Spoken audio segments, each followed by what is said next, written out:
President Donald Trump made an announcement from the Oval Office about autism today. Good evening, everyone. I'm Evie Allen. And I'm John Murphy. Thanks for joining us.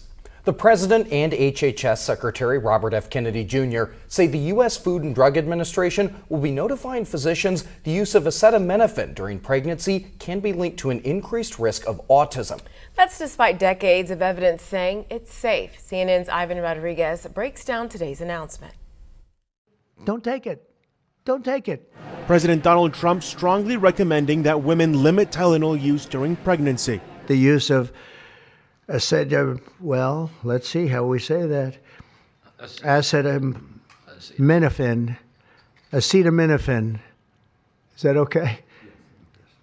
Which is basically commonly known as Tylenol during pregnancy, can be associated with a very increased risk of autism. Trump announced Monday that the U.S. Food and Drug Administration will be notifying physicians that the use of acetaminophen during pregnancy, quote, can be associated with a very increased risk of autism. Tylenol maker KOMU said earlier this month it had engaged in a scientific exchange on the issue with U.S. Department of Health and Human Services officials. In a statement, the company says acetaminophen is the safest pain reliever option for pregnant women as needed throughout their entire pregnancy. First of all, I'm worried that some women might end up taking ibuprofen, for which we know there are real risks. According to a U.S. Centers for Disease Control and Prevention report published in April, the incidence of autism is on the rise, which one expert says is primarily due to a broadening of the definition and push for better screening in children.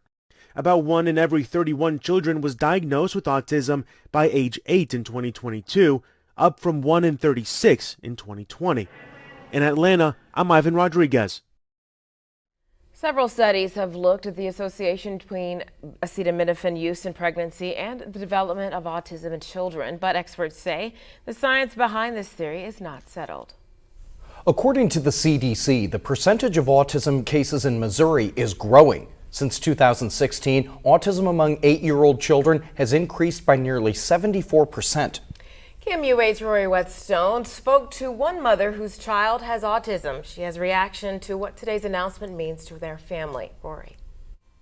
Logan Arnett was diagnosed with autism at 2 years old. And after today's news about recent autism findings, his mother Tara Arnett was more focused on the condition being talked about than the results. In the Arnett home, they consider Logan's autism as more of a motor disorder than a cognitive one. Logan also suffers from apraxia, which limits his ability to speak, but he still enjoys sports, spends time with family, and does CrossFit through Special Olympics. Arnett's mom says, however, with the rise in autism cases, there are now new resources and awareness.